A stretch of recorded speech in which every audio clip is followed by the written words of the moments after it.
नमस्कार। ब्रेक के बाद एक बार फिर से स्वागत है आपका राज्यसभा टीवी में। संसद परिसर में राज्यसभा के नए सांसदों के लिए 2 दिन का विषय बोध यानी कि ओरिएंटेशन कार्यक्रम जारी है। बीजेपी सांसद भूपेंद्र यादव लोक महत्व के मुद्दों पर जानकारी दे रहे हैं। आइए सीधा रुख करते हैं। की भूमिका लोकसभा के समानांतर है और कई बार ये विषय भी रहता है कि राज्यसभा का जो अपना महत्व है और जो अपना विषय है उसका जो आधार है वो लोकसभा से आने वाली जो चर्चाएं हैं, लोक महत्व के जो विषय हैं, उन चर्चाओं को उसका जो दूसरा पक्ष है या जो उसका एक्स्ट्रा थॉट है उसको देने के लिए कई बार राज्यसभा में चर्चा का बड़ा महत्व होता है। और ऐसा कई बार हुआ है कि हमारे सदन में लोकसभा के द्वारा जब भी कोई कानून पास होकर आते हैं तो कई बार सुझाव के साथ उन कानूनों को पुनः लोकसभा में भेजा भी जाता है और वहां से वो स्वीकृत होकर के आते हैं।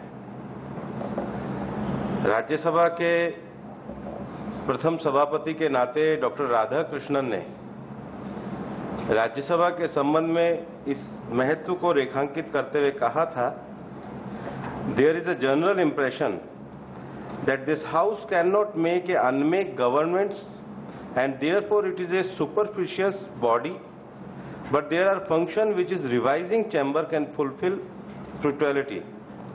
Parliament is not only a legislative but a deliberative body. So far as its deliberative function are concerned, it will be open to us to make very valuable contribution, and it will depend on our work whether we justify this two-chamber system which is now an integral part of our constitution. और इसलिए राज्यसभा का जो वाद विवाद है ये एक उच्च स्तर का वाद विवाद चर्चा के लिए माना जाता है। और इसलिए जब संसदीय लोकतंत्र में जो जिम्मेदारियां हैं या जिसको कहते हैं कि सरकार की कसौटियों को 2 मानकों पे तोला जाता है, एक डे टू डे जिम्मेदारी, दैनंदिन जिम्मेदारी। दैनंदिन जिम्मेदारी माने जब सरकार चलती है तो सरकार में सार्वजनिक जो विषय रहते हैं, लोक महत्व के विषय रहते हैं, जो संकल्प रहते हैं, प्रस्ताव रहते हैं, उनको चर्चा के माध्यम से 5 साल जब तक सरकार संसदीय लोकतंत्र में संसद के प्रति जवाबदेही के साथ चलती है, लगातार संसद के सत्र में सरकार को उसके लिए जवाबदेह बनाने के लिए लोक महत्व के विषयों को उठाया जाता है। इसलिए संसदीय लोकतंत्र में जो भी सरकार बनेगी उसकी जो जिम्मेदारी है वो दिन प्रतिदिन की है। हमेशा 5 साल के लिए वो पार्लियामेंट में अकाउंटेबल रहेगी। लेकिन सेनेट वगैरह में ऐसा, अमेरिका वगैरह का जो सिस्टम है वो पार्लियामेंट्री सिस्टम से अलग रहता है। अब विषय जो मेरे को दिया गया है कि लोकसभा, राज्यसभा में लोक महत्व के विषय हम कौन से प्रावधानों के तहत उठा सकते हैं, कौन कौन से लोक महत्व के विषय हम उठा सकते हैं और किस प्रकार से एक सांसद के नाते हम उन विषयों को उठा सकते हैं।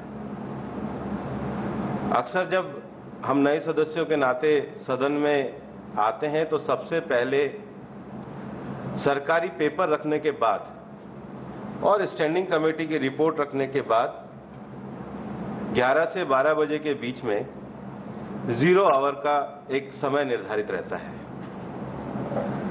ये जो 0 आवर है संसदीय प्रणाली में, ऐसा कहा जाता है कि 0 our is like a path in the countryside, there was never a path, but when people walk on it, it comes into existence. Rajya Sabha के हमारे नियमों और कार्यवाही के किसी रूल में 0 आवर नहीं है।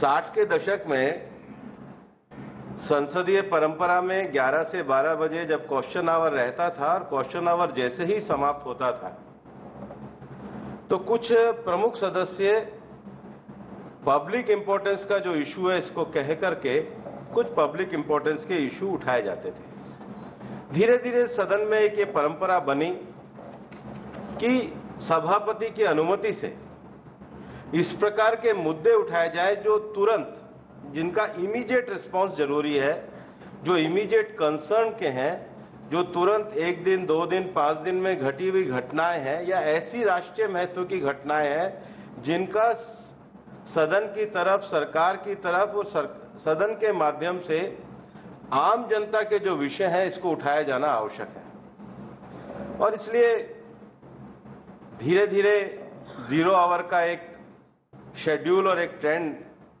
जो पार्लियामेंट के जो हमारा रूल बुक है उससे अलग एक 0 आवर का महत्व बना है। और इसलिए अभी पहले तो राज्यसभा में जो 0 आवर का विषय था वो 0 आवर क्वेश्चन आवर समाप्त होने के बाद था, लेकिन 2014 में जो राज्यसभा का 233 सेशन जो आया तब से इस रूल को चेंज किया है और अब 12 बजे की बजाय इसको 11 बजे जब सदन के सरकारी पेपर रखे जाते हैं उसका 0 आवर का समय निर्धारित किया है। पर अब इसको चूंकि एक व्यवस्था के अंतर्गत किया गया है, इसलिए 0 आवर में जो भी नोटिस हम देना चाहते हैं वो 0 आवर का नोटिस जिस दिन सदन चल रहा है उससे एक दिन पहले 12 बजे के बाद से लेकर के, और जिस दिन हमारा, जैसे कल हमारा पार्लियामेंट का सेशन है तो कल सुबह 10 बजे से पहले पहले को जो लोक महत्व का विषय, जो पब्लिक इंपॉर्टेंस का विषय जो आप रेज करना चाहते हैं वो 0 आवर का नोटिस एक एप्लीकेशन के माध्यम से, मैं एक अमुक विषयों को 0 आवर के माध्यम से शून्यकाल में उठाना चाहता हूं, ये नोटिस हम दे सकते हैं और इसकी फिर अवधि क्या रहती है। तो अब यह निर्धारित है कि 0 आवर का जो टाइम है वो 3 मिनट है। आप 3 मिनट के अंतर्गत अपनी बात कह सकते हैं। अगर 3 मिनट पूरे हो जाएंगे तो आपका माइक ऑटोमेटिकली बंद हो जाएगा। अभी बीच में पिछले सेशन तक या पिछले समय कार्यकाल तक सामान्यतः एक दिन में सदन में अधिकतम 15 0 आवर लेने का विषय था, 15 0 आवर के नोटिस लिए जाते थे। लेकिन अभी इस सेशन में भी माननीय सभापति जी ने 21 तक 24 0 आवर के नोटिस एडमिट करके और सबको बात रखने का अवसर भी दिया और पूरा हुआ। सामान्यतः 15 का प्रावधान था, लेकिन अब माननीय सभापति जी ने इसको काफी अच्छे तरीके से बढ़ा करके इंडिविजुअल मेंबर जो है वो 0 आवर में अपने विषय को रख सकते हैं। लेकिन सदन में ऐसा भी रहा है कि कभी कभी जो चर्चा है वो 0 आवर में उठाई गई और फिर वो सदन में एक लंबी चर्चा के रूप में भी बदल गई। एक बार चुनाव आयोग के विषय में कोई चर्चा 0 आवर में उठाई गई, बाद में वो चर्चा एक लंबी चर्चा के रूप में बदल गई। लेकिन 0 आवर के विषय में कुछ प्रैक्टिकल डिफिकल्टी भी रहती है। 0 आवर रूल्स में ना होने के बावजूद भी मैंने कहा अपने आप एक रास्ता बनाते बनाते एक रास्ता लोक महत्व के विषय को उठाने का बना है।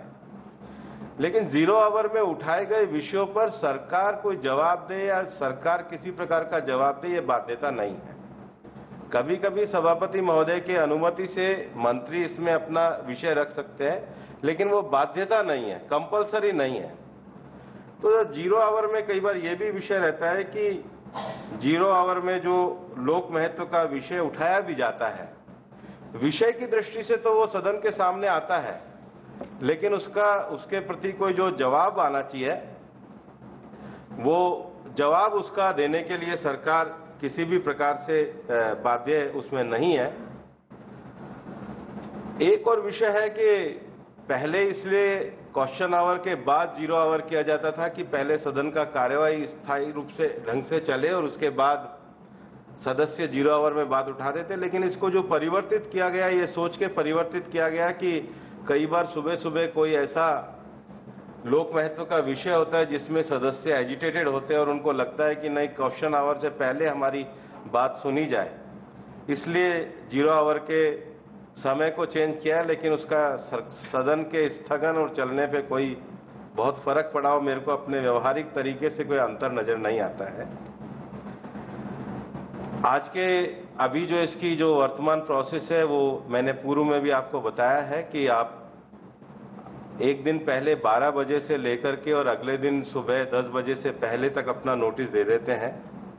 नोटिस की जो एडमिसिबिलिटी है वो तुरंत लोक महत्व का विषय और सदन में सभापति जी के द्वारा ही उसकी एडमिसिबिलिटी जो है उसके नोटिस पर विचार किया जा सकता है। और जब भी 0 आवर का नोटिस स्वीकार किया जाता है तो सभापति जी द्वारा उस पे मैटर्स रेज्ड विद परमिशन, ऐसे विषय जो सभापति जी की परमिशन से आप उठा सकते हैं वो 0 आवर के सबमिशन में रहते हैं।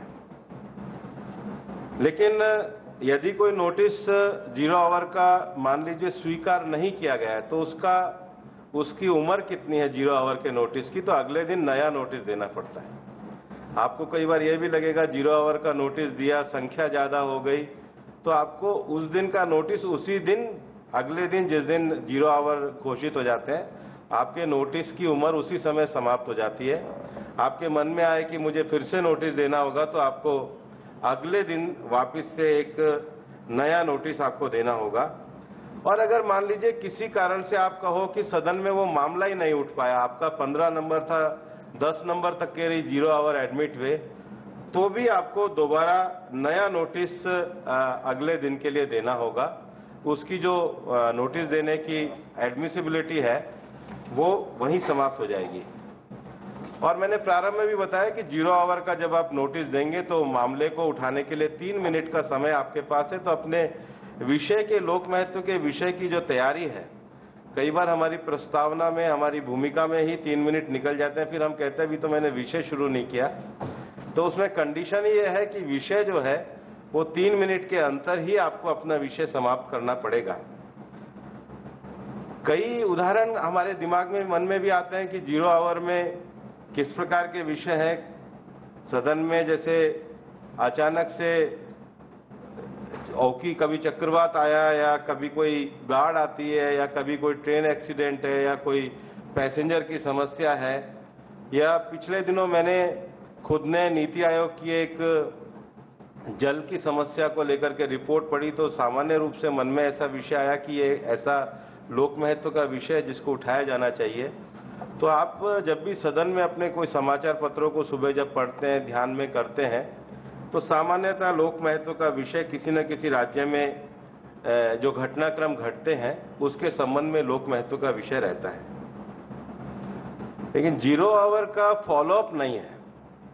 तो फॉलोअप के लिए फिर हमारे पास कौन सा ऐसा माध्यम है जो जिसमें फॉलोअप के माध्यम से हम लोक महत्व के विषय को उठा सकते हैं? तो फिर वो रूल 180A में स्पेशल मेंशन है। और स्पेशल मेंशन ये राज्यसभा के रूल्स में सन 2000 में जोड़ा गया था।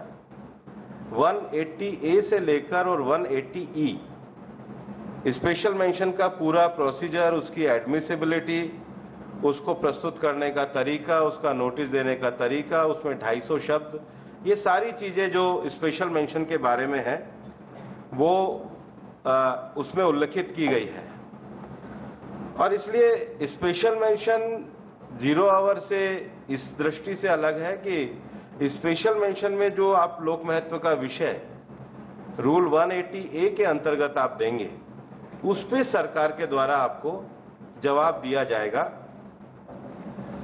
ये स्पेशल मेंशन जो है ये एक तरीके से सदस्य जब बीच में सदन में व्यवधान करके कि हमारे को सरकार का इसका जवाब आना चाहिए, और चूंकि तुरंत लोक महत्व का विषय उठाते हैं तो तुरंत लोक महत्व के विषय पे मंत्रालय द्वारा भी एक तरीके से तुरंत जवाब देना, और फिर बाद में जब एक बार कोई भी स्टेटमेंट होता है तो सदन की जो कमेटी है, एश्योरेंस कमेटी के आगे आप कभी जाएंगे कि ये तो हमारे को सदन में एक प्रकार का आश्वासन दिया गया था, इसलिए विशेष उल्लेख की या स्पेशल मेंशन की तरीका ये बनाया गया है कि सदस्य अपनी बात रखेगा, बाद में उसके द्वारा जो व्यक्तिगत रूप से बात रखी गई है संबंधित मंत्रालय द्वारा व्यक्तिगत रूप से आपके पास जवाब आएगा। और ये जो कभी कभी जो एकदम पब्लिक अर्जेंसी के मैटर रेज किए जाते हैं और उनका जो हम जवाब चाहते हैं, सरकार से एश्योरेंस चाहते हैं या एक्शन टेकन सरकार के द्वारा क्या हुआ है, उसका जवाब सदस्य को मिले, इसके लिए ये स्पेशल मेंशन की प्रक्रिया को बनाया गया। और 2000 में जब राज्यसभा के रूल्स बनाए गए तो 180 के साथ 180A से लेकर और 180E ये स्पेशल मेंशन को पूरा उल्लिखित किया गया। आपके अपने लोकसभा में चलने वाले, मान लीजिए एयरपोर्ट है, एयरपोर्ट की कोई सुविधाओं का विस्तार का विषय है, पैसेंजर का ट्रेन का विषय है, ऐसे विषय जो लोक महत्व के आपके क्षेत्र से जुड़े हुए हो सकते हैं, वो विषय हम स्पेशल मेंशन में कर सकते हैं। स्पेशल मेंशन में जो भी नोटिस हम देंगे उसकी, जैसे 0 आवर में बोलने की समय सीमा 3 मिनट तय है, स्पेशल मेंशन में नोटिस के शब्दों की सीमा तय है। वो 250 शब्दों से ज्यादा का नोटिस जो है वो स्पेशल मेंशन में नहीं हो सकता। और एक मीटिंग के लिए, एक सदस्य के लिए एक दिन में 2 स्पेशल मेंशन नहीं हो सकते। उनका स्पेशल मेंशन की जो लाइफ है, जैसे 0 आवर हम देंगे तो 0 आवर उसी दिन समाप्त हो जाएगा, लेकिन अगर स्पेशल मेंशन दिया है तो 1 हफ्ते के अंतर्गत स्पेशल मेंशन के नोटिस की सूचना आपके पास आएगी। पर इसकी जो एडमिसिबिलिटी है, स्पेशल मेंशन की एडमिसिबिलिटी 250 शब्दों की है। दूसरी बात, उसमें स्पेशल मेंशन में ऐसे मामलों का उल्लेख नहीं होना चाहिए जो एक तरीके से भारत सरकार की चिंता का विषय ना हो। मतलब आप अपने राज्य का विषय, अपने राज्य की कानून व्यवस्था का विषय, ये स्पेशल मेंशन का विषय नहीं हो सकता। सब्जेक्ट जो है वो सेंट्रल गवर्नमेंट के संबंध में होना चाहिए। दूसरा, ऐसा भी मामलों का उल्लेख नहीं होना चाहिए जिस पर उस सत्र में चर्चा हुई हो और सरकार के किसी सदस्य द्वारा पहले उठाया गया, उस समय जो उठाया गया हो उस मामले के समान हो। और स्पेशल मेंशन में एक से ज्यादा मुद्दों को नहीं उठाना चाहिए। 2, 3, 4 मुद्दे अगर आप अगले हफ्ते दूसरा दे सकते हैं, लेकिन स्पेशल मेंशन में जो आप मुद्दा उठाना चाहते हैं, और स्पेशल मेंशन के 250 शब्दों में कोई जिसको कहते हैं कोई आक्षेप लगाना, कोई अपमानजनक कथन, डेफेमेटरी स्टेटमेंट नहीं होना चाहिए। वो सीधा सीधा मुद्दे के संबंध में, केंद्र सरकार के विषय के संबंध में वो विषय होना चाहिए। और इसलिए उसको ऐसा भी कोई विषय नहीं होना चाहिए जो जिसका निर्णय अभी आना बाकी हो। मान लीजिए 35A में आज जम्मू कश्मीर का जो विषय है कोई पब्लिक इंटरेस्ट लिटिगेशन, तो स्पेशल मेंशन में अगर कोई न्यायालय के द्वारा निर्णय आने वाला विषय है, कई बार पार्लियामेंट्री प्रोसीजर में कई विषयों को हम लोग पॉइंट ऑफ ऑर्डर करके भी उठाते हैं, ये सब जुडिस है। हमको भी मेंबर ऑफ पार्लियामेंट के नाते सदन में ये विषय रेस करते समय जो सब जुडिस का प्रावधान है, किस हद तक हम सदन में विषय उठा सकते हैं जिसका निर्णय आना हो, ऐसे विषयों को का उल्लेख नहीं हो सकता है। या पड़ोसी देश के साथ कोई हमारे सरकार के कोई अशिष्टता का जो विषय है वो हमारे स्पेशल मेंशन में नहीं होना चाहिए। आप जब स्पेशल मेंशन के रूल्स देखेंगे तो उसमें ये सारे नियम पूरे स्पेशल मेंशन के लिए उल्लिखित किए गए हैं। और एक बार आपका स्पेशल मेंशन का नोटिस जब जाएगा और उसमें भी सभापति जी जब एक बार परमिशन दे देंगे तो उसके बाद फिर आपका जो स्पेशल मेंशन की सूची है वो रहेगी। सदन में कोई भी विषय को उठाने के लिए जो अंतिम अधिकार है वो हमारे सारे रूल्स में सभापति जी को अधिकार दिए गए हैं। जब आप रूल्स में भी जाएंगे तो सदन की अगर कार्यवाही स्थगित करने के लिए भी कोई सदस्य 267 में नोटिस देता है, उसके बाद रूल 266 ये कहता है कि रेजिड्यूरी पावर जो है वो चेयरमैन के पास है। चेयरमैन जब भी चाहे सदन में किसी भी विषय के लिए जितने भी नियम हैं उनको स्थगित करके वो सदन में कोई भी चर्चा के लिए, विषय के लिए, उत्तर के लिए सदस्य को अनुमति प्रदान कर सकते हैं 266 में। सामान्यतः सदन में जब कोई विषय रखा जाता है या जब हम कई बार नए सदस्य होने के नाते हमें लगता है कि ये नियम के क्षेत्राधिकार से अलग रखा गया है या कोई भाषा ऐसी प्रयोग की गई है, जब आप पार्लियामेंट में पूरा एक डिक्शनरी का कोड है, उस समय जब हम पॉइंट ऑफ ऑर्डर रेज करते हैं तो वो पॉइंट ऑफ ऑर्डर के लिए 258 रूल में कई बार सभापति जी के चेयरमैन द्वारा कहा भी जाता है भाई पॉइंट ऑफ ऑर्डर माने किस रूल में, तो नए सदस्य बैठ जाते हैं कि उसमें कुछ नहीं। 258 में आपको पॉइंट ऑफ ऑर्डर रेज करने का अधिकार है, लेकिन ये नहीं है 258 में मान लो आपको अगर ये कहना है कि मुझे जो सदस्य बोल रहे हैं इनके बोलने में मेरे को, तो आप कहोगे रूल 238 कि रूल 238 में सदन में सदस्य किस प्रकार से बोलेंगे। तो ये पूरी सदन की कार्यवाही का पूरा एक सिस्टम दिया है, लेकिन आपको पॉइंट ऑफ ऑर्डर रेज करने का अधिकार है। और इसलिए जो स्पेशल मेंशन माने 180A रूल के अंतर्गत ये अधिकार हमारे को दिए गए हैं। अब स्पेशल मेंशन को उठाने का तरीका क्या है, जब सभापति के द्वारा जब अनुमति दी जाती है तो फिर इस पे कोई लंबा भाषण नहीं होना चाहिए। जो विषय आपने अपने स्पेशल मेंशन के अंतर्गत मेंशन किया है उस विषय के अतिरिक्त कोई विषय नहीं होना चाहिए। आप विषय अगर ए विषय अगर स्पेशल मेंशन में मेंशन करेंगे तो फिर आप कोई बी विषय नहीं उठा सकते। और उसमें भी 3 मिनट से ज्यादा का समय नहीं है, इसलिए उसमें जो 250 शब्द आपके लिखे हुए हैं उन्हीं के आधार पे ही मंत्रालय के द्वारा आपका जवाब आएगा।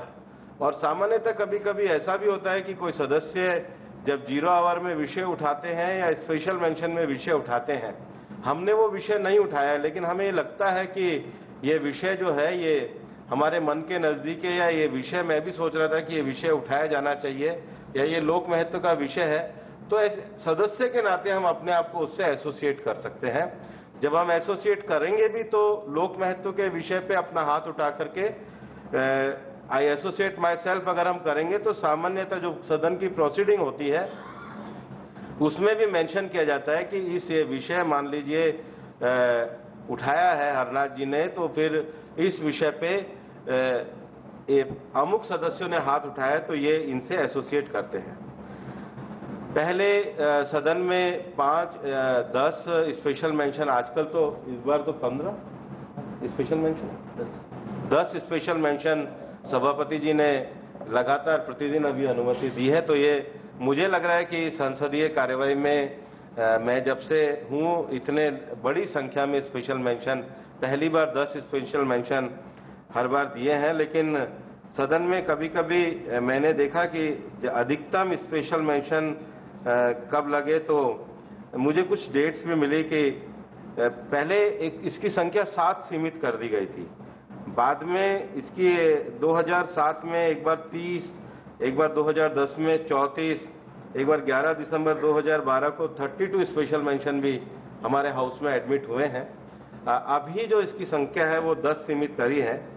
इसका जो विशेष स्पेशल मेंशन का जो शेड्यूल है, ये 11 बजे पेपर्स ले करने के बाद स्पेशल मेंशन होने चाहिए, लेकिन अब चूंकि वो समय 0 आवर के लिए लिया गया है तो कई बार जो 0 आवर में समय बचता है तब भी स्पेशल मेंशन ले होते हैं, और कई बार सदन का जब अंतिम कार्यवाही होती है सबसे अंत में तब भी स्पेशल मेंशन रखे जाते हैं। और सदस्यों को कई बार ये भी आग्रह किया जाता है कि बजाय अपना स्पेशल मेंशन पढ़ने के अपने स्पेशल मेंशन में को ले कर दें, क्योंकि अगर वो सदन के पटल पे अपना स्पेशल मेंशन ले कर देते हैं तो भी उनके स्पेशल मेंशन का जवाब मंत्री के द्वारा लिखित रूप में उनको भेजा जाता है। और सार्वजनिक महत्व के काफी सारे विषय हैं, जैसे रोजगार के प्रावधानों का विषय हो सकता है, बीच में स्पेशल मेंशन, मानव तस्करी को रोकने के लिए प्रभावी कानूनों की आवश्यकता, विसल ब्लोअर्स की पहचान, इस तरह के विषय भी लोग कई बार स्पेशल मेंशन के अंतर्गत देते हैं। देश में स्वच्छता का रहने की आवश्यकता है प्रवासी लोगों के लिए, कोई भी जनरल इश्यूज भी अगर हमारे को, लेकिन स्पेसिफिक भारत सरकार के संबंध में इशू है तो स्पेशल मेंशन कर सकते हैं। तो मन में ये विषय आता है कि 0 आवर हम लोग उठा लेंगे, 0 आवर उठाने के बाद स्पेशल मेंशन भी हम कर लेंगे, तो सदन में हमारे को कौन सा ऐसा लोक महत्व का विषय है जिसको उठाने के बाद तुरंत सदन में चर्चा का भी अवसर मिले और जवाब भी सरकार के द्वारा आए। तो रूल 180 में जो कॉलिंग अटेंशन का विषय जो है वो 180 के अंतर्गत दिया गया है। और कॉलिंग अटेंशन के विषय को भी जो लोकसभा में जो पहले लगातार लोकसभा में पहले रहा है उनका कार्य स्थगित करना, लोकसभा में सार्वजनिक लोक महत्व के विषय में कार्य स्थगन प्रस्ताव भी रहता है, ध्यानाकर्षण प्रस्ताव भी रहता है। राज्यसभा में 82 के रूल्स के द्वारा जो है वो कॉलिंग अटेंशन को हम लोगों ने अपने रूल्स में दिया है। सामान्यतः कॉलिंग अटेंशन जो हम देंगे, कॉलिंग अटेंशन की जो नोटिस हमारा है उसका जो पीरियड रहेगा वो भी 1 हफ्ते का कॉलिंग अटेंशन हमारा जो देंगे हम नोटिस। अगर इस हफ्ते में हमारा कॉलिंग अटेंशन एडमिट नहीं हुआ है तो कॉलिंग अटेंशन को दोबारा हमें उस हफ्ते के बाद देना भी चाहिए। और कॉलिंग अटेंशन में मंत्री के द्वारा, आपके द्वारा जो लोक महत्व का विषय उठाया गया है, अभी इसी सत्र के दौरान मुरलीधरन जी के द्वारा व्हाट्सएप कॉल पे कॉलिंग अटेंशन का एक नोटिस दिया गया था जिसपे सदन में चर्चा हुई थी। कॉलिंग अटेंशन में जिस सदस्य के द्वारा नोटिस दिया जाता है, जो इसको कॉलिंग अटेंशन को शुरू करता है, उनको 7 मिनट का समय रहता है और बाद में कॉलिंग अटेंशन पे जो प्रश्न पूछते हैं उन सब लोगों को एक 5 मिनट का समय रहता है। और इसलिए कॉलिंग अटेंशन की प्रक्रिया में एक बैठक के दौरान एक कॉलिंग अटेंशन में एक से ज्यादा सब्जेक्ट हमारे को नहीं उठाने जाने चाहिए। कॉलिंग अटेंशन का जो नोटिस देना है वो हम कभी भी सदन में सुबह जो नोटिस जो अपना नोटिस ऑफिस है उसमें कभी भी आप कॉलिंग अटेंशन का नोटिस देंगे। और सप्ताह में सामान्यतः जो चर्चा के विषय उठते हैं तो सरकारी विधायी कार्य रहता है, शुक्रवार का जो है हमारा प्राइवेट मेंबर बिल का रहता है। तो 4 दिन के अंतर्गत सदन में एक ऐसी परिपाटी बन गई है कि 1 दिन शॉर्ट ड्यूरेशन और 2 दिन कॉलिंग अटेंशन के नोटिस। एक दिन अभी मनोज झा जी ने भी जनसंख्या के ऊपर दिया था, सामाजिक आर्थिक, उस पर कॉलिंग अटेंशन लगा था, लेकिन उस दिन हाउस एडजॉर्न हुआ। तो सामान्यतः 2 कॉलिंग अटेंशन और 1 शॉर्ट ड्यूरेशन सभापति की मर्जी पर है। बिजनेस एडवाइजरी कमेटी वगैरह में भी इस पर चर्चा चलती है, लेकिन ये एडमिट कॉलिंग अटेंशन विचार के लिए एडमिट किया जाता है। और ये सप्ताह के अंत में अगर कॉलिंग अटेंशन का नहीं आया है तो फिर हम उसे रिन्यू कर सकते हैं, वापस से उसको कह सकते हैं, नोटिस ऑफिस को सूचना देकर के लिखित में। और कॉलिंग अटेंशन हमारा अगर इस हफ्ते नहीं आया है तो अगले हफ्ते फिर, अगर 2 कॉलिंग अटेंशन में नहीं आया है तो अगले हफ्ते फिर आ सकता है, तो सदन के दौरान। और कॉलिंग अटेंशन में किसी की अनुमति ना देना सभापति जी का ये विशेषाधिकार रहता है। अब इसमें नोटिस को प्राथमिकता किसको दी जाएगी, मतलब किसके कॉलिंग अटेंशन को, तो उसमें विषय की गंभीरता और कई बार जो चर्चा वगैरह चलती है नेताओं की, उसके बाद भी सभापति जी का अधिकार है और उसकी जो जानकारी है वो उसको दी जाती है। उसको फिर उसी हिसाब से कॉलिंग अटेंशन को शेड्यूल के माध्यम से लगाया जाता है, जिस पर मंत्री जी के द्वारा वक्तव्य दिया जाता है। और उसके बाद मंत्री जी के वक्तव्य पे स्पष्टीकरण भी मांग सकते हैं। सामान्यतः हमारा जो हाउस का रूल 242 है, उसमें जिन्होंने भी नोटिस को शुरू किया है वही उन्हीं का क्लैरिफिकेशन में 242(3) में ये राइट बनता है। पहले कॉलिंग अटेंशन में ये था कि जो सदस्य, एक सदस्य को मंत्री एक नोटिस का जवाब देते थे, एक कॉलिंग अटेंशन का, लेकिन अब इसको बदला गया है। और 1984 के बाद से जो अब प्रक्रिया है कि कॉलिंग अटेंशन का नोटिस आने के बाद एक साथ ही सभी सदस्यों का जवाब मंत्री जी के द्वारा दिया जाता है। और कभी कभी अगर विषय हमें इतना महत्वपूर्ण लगता है कॉलिंग अटेंशन का कि इसमें 3 मिनट और 5 मिनट के विषय पे चर्चा नहीं हो सकती, तो फिर उसको चर्चा के लिए, एक बड़ी चर्चा के लिए भी सभापति जी की अनुमति से उसको बड़ी चर्चा में तब्दील किया जा सकता है। इसके बाद 2 और छोटे विषय आते हैं लोक महत्व के विषय पे। कोई विषय चर्चा के लिए हमको इस प्रकार से लगता है कि उस पर केवल 3 मिनट से चर्चा होना संभव नहीं है, उस पर थोड़ी सी बड़ी चर्चा होनी चाहिए, लोक महत्व का विषय है। तो रूल 176 में आप शॉर्ट ड्यूरेशन डिस्कशन के लिए नोटिस दे सकते हैं। और सप्ताह में 1 शॉर्ट ड्यूरेशन डिस्कशन का जो नोटिस है वो सप्ताह में 1 शॉर्ट ड्यूरेशन डिस्कशन पे रहता है। अभी भी पिछले सप्ताह जो अपने सदन में कृषि को लेकर के और कृषि में खरीफ मूल्यों को लेकर के शॉर्ट ड्यूरेशन का डिस्कशन हुआ था। इससे पिछले सेशन में भी भारत की अर्थव्यवस्था के ऊपर कांग्रेस के नेता आनंद शर्मा जी के द्वारा दिया गया था, उस पर भी सदन के अंतर्गत चर्चा हुई है।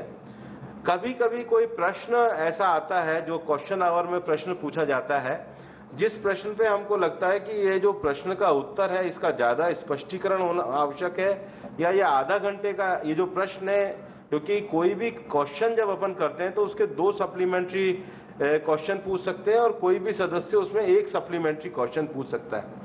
लेकिन प्रश्न के अंतर्गत ऐसा विषय हो सकता है जो हमको ये लगता है कि इस पर थोड़ा सा और डिस्कशन होना चाहिए, व्यापकता से इसका उत्तर आना चाहिए, तो आप उसका नोटिस रूल 60 के अंतर्गत अल्पकालिक चर्चा के लिए दे सकते हैं। और ये जो नोटिस है ये 3 दिन पहले देना चाहिए। अगर उसको सभापति एडमिट करते हैं, पिछले दिनों सदन में ये चर्चा होती रही है और सदन अगर 5 बजे तक का है तो 5 बजे से 5:30 बजे आधा घंटे का उसमें समय निर्धारित करके एक चर्चा का अवसर जो है वो अल्पकालिक चर्चा के लिए क्वेश्चन के ऊपर, स्पेसिफिक उस क्वेश्चन के ऊपर चर्चा का विषय दिया जाता है। तो आज जो मेरे को आपके सामने जो विषय था, लोक महत्व के विषय एक संसद के द्वारा उठाए जाने के लिए, तो लोक महत्व के विषय में 0 आवर का विषय है, स्पेशल मेंशन का विषय है, कॉलिंग अटेंशन का विषय है, शॉर्ट ड्यूरेशन डिस्कशन का विषय है और अल्पकालिक चर्चा का जो विषय है, ये विषय लोक महत्व के विषयों के नाते हम लोग उठा सकते हैं। हम में से बहुत लोग अपने अपने समय में विधानसभाओं में, विधान परिषद में सदस्य रहने के बाद या लोकसभा के सदस्य रहने के बाद यहाँ पर आए हैं और हमारे मंत्री जी भी यहाँ पर आज सदस्य के रूप में हैं और एक लंबा प्रशासनिक सेवा का अनुभव लेकर आए हैं।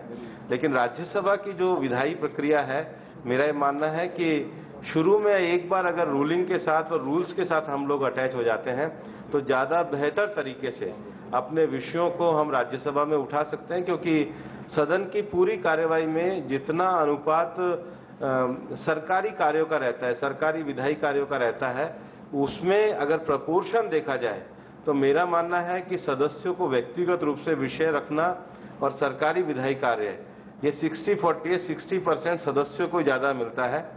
आपका चाहे 0 आवर में विषय उठाना हो, चाहे कॉलिंग अटेंशन का विषय आपका होता हो, चाहे अल्पकालिक चर्चा का होता हो, चाहे शॉर्ट ड्यूरेशन डिस्कशन का होता हो, क्वेश्चन लगाना हो, बाद में चर्चा हुई होगी प्राइवेट मेंबर बिल और प्राइवेट मेंबर रेजोल्यूशन का विषय हो, एक सदस्य के नाते अगर सदन में सारे विषयों को हम नियमित और नियम से उठाते हैं तो मेरा मानना है कि हम एक बहुत अच्छे तरीके से, जिन्होंने हमें चुनाव में चुन करके भेजा है और एक सदस्य के नाते एक दायित्व देकर, हमको एक जिम्मेदारी देकर के भेजा है कि हम एक बड़ी संख्या में अपने राज्य का प्रतिनिधित्व करते हैं, अपनी पार्टी का प्रतिनिधित्व करते हैं, अपने राजनीतिक विचारों का प्रतिनिधित्व करते हैं।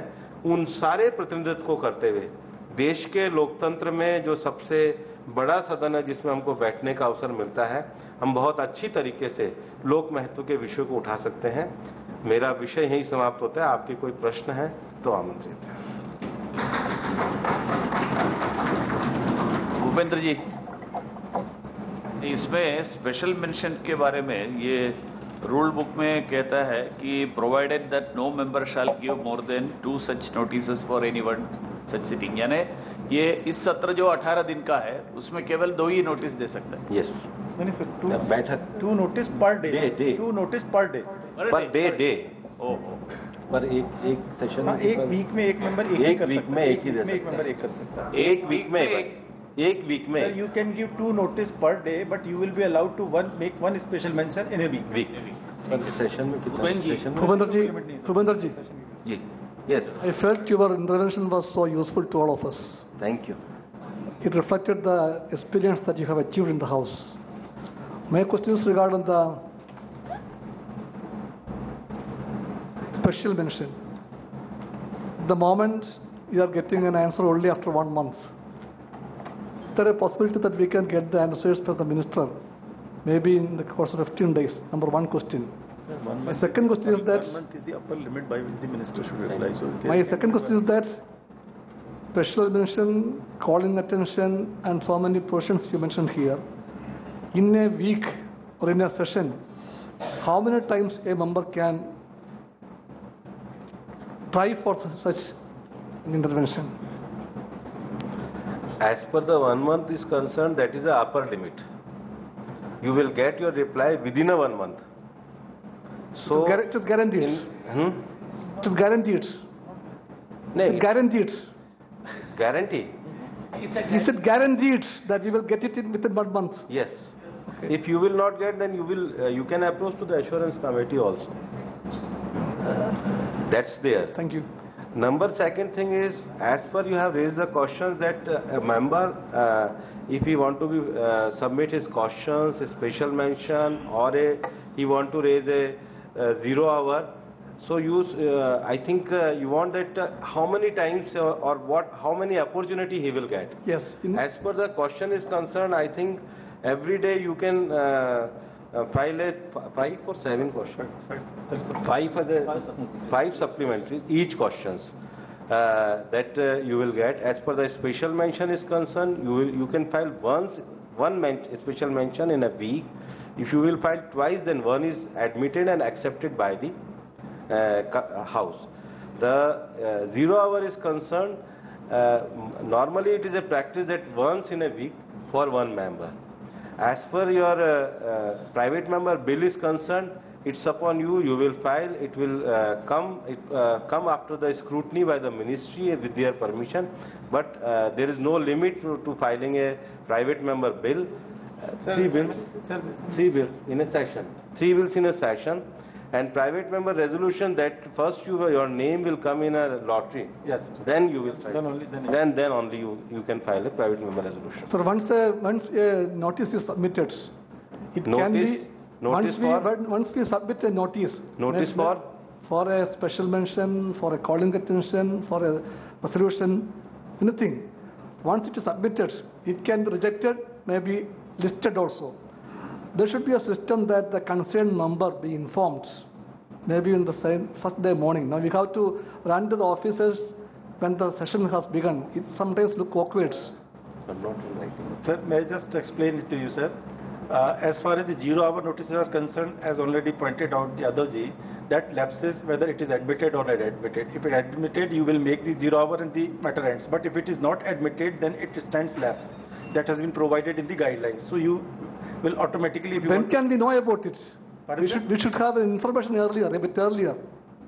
Sir, whether it is admitted or not. They are decided at the last minute. I mean, the house starts at 11 o'clock and by 10:55, the decision is taken which 0 hour submissions will be taken up today. And we are forced to run to people like you when you are very busy there. So sometimes we feel a bit awkward to come and disturb you. No, it's only one thing. Whenever 0 hour is admitted, the list is available with the leader of opposition, the parliamentary minister, with this with the table. The list is there. Yeah. You have a liberty to go and see the list on the table.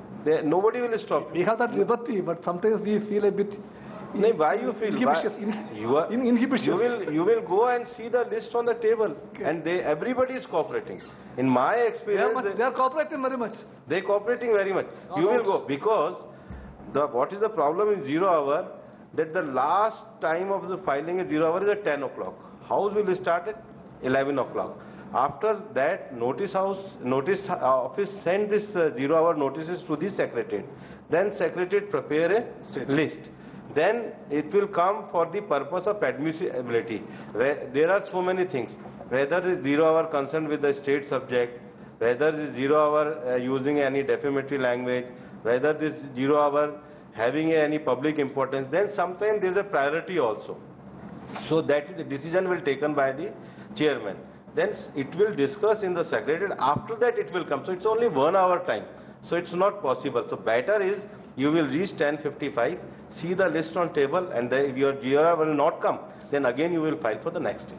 The list can be placed on the notice board also, no? Simultaneously on the table on the notice board, like Lok Sabha, they do that.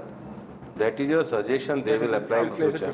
Bhupen ji, एक छोटा सा सवाल है उसी से जुड़ा हुआ। पहले तो बहुत बहुत शुक्रिया, बहुत क्लैरिटी भी हुई, लेकिन जैसे मुझे याद है इसी सत्र में एक व्यवहारिक कठिनाई आई थी। एक हमारी कलीग हैं, उन्होंने शायद 0 आवर के 2 नोटिस दिए थे। जब वो बोलने को खड़ी हुई तो उन्हें पता ही नहीं था कि उनका कौन सा 0 आवर वाला सब्जेक्ट कौन सा है। ये एक 2 व्यवहारिक कठिनाइयां जो मैंने अपने अनुभव से इस सत्र में देखी। मैं समझता हूं कि इसके लिए अगर हम कुछ कर पाएं सामूहिक रूप से। एक ही नोटिस देना चाहिए। हाँ, वो मैंने नहीं दिया था इसलिए। Take note of it sir. इसको ध्यान में रखिए। मानो मैंने कोई क्वेश्चन लगाया, उसका माननीय मंत्री जी ने उत्तर दिया और उस उत्तर से मैं संतुष्ट नहीं हूं, तो मैंने अल्पकालिक चर्चा के लिए डिमांड किया।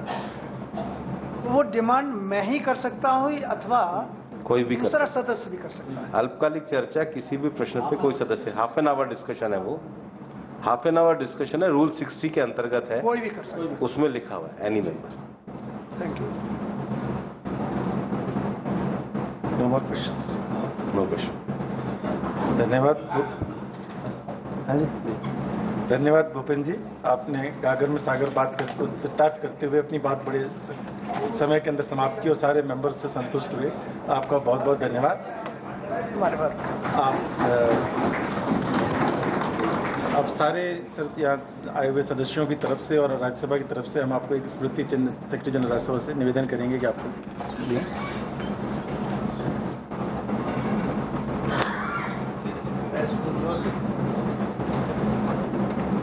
As usual, you are excellent. Thank you. Very, very nice.